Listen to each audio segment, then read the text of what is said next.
I am so in love with loving. I love the fact that I understand what this whole idea is that I've grasped. What love is, in very simple, accurate terms, is being in the receptive mode so that I am the full recipient of how Source feels about whatever I'm focused upon in this moment. In other words, that's what love is. It's pure Source flowing through you, unrestricted. Yes, and I love knowing that I have the ability to be unconditional with my love. I love knowing that I'm creating all of Well, you got to be unconditional with your love, or you can't always have your love, because there are so many conditions that would prevent your love from being in the moment. Exactly. And because you have so many beliefs about different conditions that love can't flow. So if you're not predominantly unconditional, you're not predominantly in love. Yes. Worth knowing. Yes. Worth taking a moment for. That's a really good conversation, isn't it? Yeah. Yes, and I love knowing that I control everything around me. I love knowing that everything comes in response to what I'm offering. Yes. And sometimes I do it deliberately, and sometimes I do it indeliberately. But that's okay. But it's still coming in response to what I've got going on. Good. Right. So that means you never blame anybody for anything, right? No, it's all me. Well, you are really a superhuman. I know this already. I love knowing this. I do. I know that I control everything around me. I know that the contrast that comes into my life, I put it there, and it's okay to be there. And let's say something more about it. You didn't put it there because you're bad at creating. You put it there because there is benefit in it, because expansion comes from variety and from focus, and contrast causes you to focus. And now you know what you know. There's no risk in focusing. No If you don't know what you know, right, then it feels a little risky to focus. But when you know that you have the ability to put your attention wherever you want it to be. So I have a question for you. Yes. Knowing what you know and being a master at creation, right, could you focus on a world problem or even an individual in deep distress and maintain your alignment with Source? No. Oh, yes, I can. Yes. Well, both answers are right in this sense. So Jesus was doing it, in other words, but that's because you've mastered the unconditioned. So even when you're looking at the condition, the unconditioned is still dominant. If you could look at a problem while you're really knowing that the solution is coming, then the problem isn't painful and you're allowing the solution. That's such a good thing to know. In fact, the problem then feeds you because you're not afraid of it. You know it's the first step in the solution. We want to just stay here for a minute. Unconditional means maintaining a high vibration no matter what the conditions are.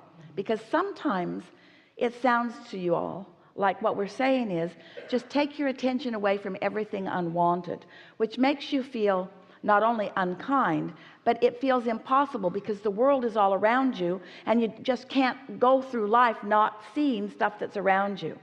But if you practice knowing the well-being in things, in time you can be that master where you can feel aligned even when there is something going on. In other words, we've been saying for a while, you'll get so you will already have received the solution before you've even observed the problem. And that's happening more and more. Esther realized that when the tree fell right on the parking place where her van would have been if she hadn't received the impulse to take it out of there. She got the solution before the problem even came. Have you ever had the experience where just out of the blue it seemed like a thought came to you and you just pondered it and thought about it and got yourself sort of solid in the subject, and then someone with a problem presented something to you and you had already practiced the solution in your mind because you were in the receptive mode and your inner being knew what you were about to encounter and prepared you for it? The more you get in the receptive mode, the easier it is to stay there, isn't it? So yes. So also what I do love about this is that I love that I know I can go general. when things don't feel good. Well, those are the techniques. Yeah, Those are the the techniques of techniques. staying in the receptive mode. And so the rule of thumb is be as general as you need to be in order to feel good. Be as specific as you can be in order to feel the thrill of the momentum. It's sort of like Esther. She got this little Audi R8 and she could not believe how it felt to be in it. She couldn't believe how the engine felt to her as she heard it. The harmony of the contraption was unlike anything that she'd ever experienced before. And it's the fact that it was so low to the ground, its aerodynamics were such that she could move faster with more skill and accuracy in that vehicle than anything that she'd ever driven. And you got to remember, she'd been driving those big old buses that were tall and awkward and cumbersome, and so this just felt amazing to her. And so the point that we're making here is that the more skilled you are, then the more you attract around you the equipment or the wherewithal to even perform. And so you can get really good at aligning with this source energy, so you can move through life accurately with great speed, and it's more fun than moving slowly. But if you're not yet good at your machine, moving quickly doesn't feel so good. It's the skill of understanding the vibration that is necessary. And the only way you can do that is by getting behind the wheel. So that getting behind the wheel in what we've been talking about today is by making the association all day, every day, maybe hundreds or thousands of times in a day, of what's turning out and what the vibrational genesis or the thought genesis of it was. What kind of a thought turns to this thing is a way to ask that question of yourself. Okay, here's this thing. Maybe you're at work and you're having an argument with someone and it doesn't feel good and it's not pretty. Ask yourself as soon as you can, get away, what thoughts turned to that thing? And every time you'll find yourself thinking, well, I've never really liked that guy. And when we first met, we got off on the wrong foot. And every day he does some stupid thing that just annoys me. And in the lunchroom, I talked to that other guy and they don't like him either. And I looked at his work and his work really is shoddy. And I don't even know why he's still working here. When you think about it, it's not too hard to figure out how those thoughts turn to that thing, you see.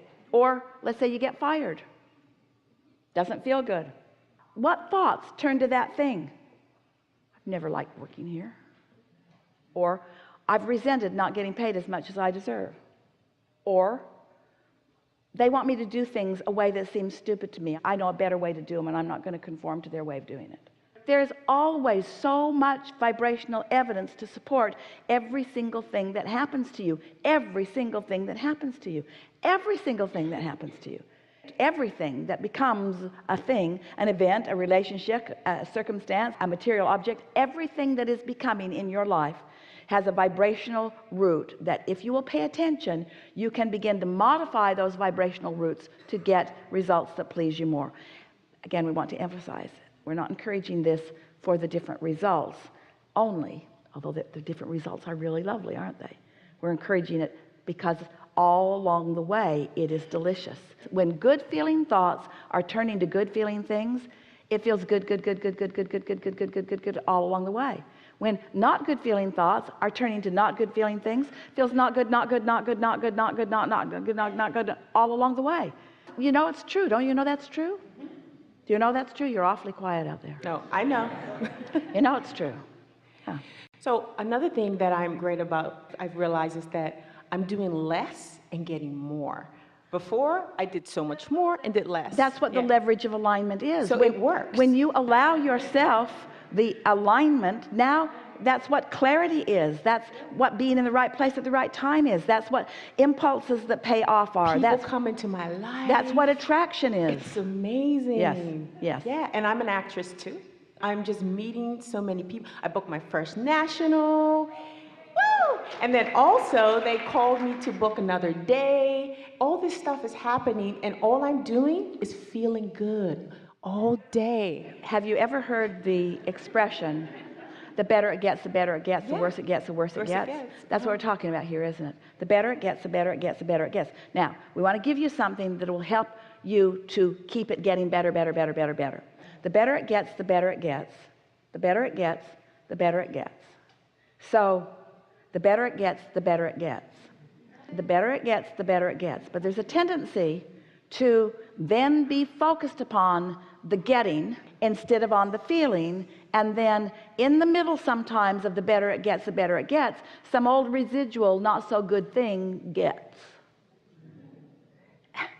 You got to stay focused upon what you're doing from the genesis. In other words, because things are on the way to you because of vibrations that you've been practicing, and sometimes it feels like they're blindsiding you just a little bit.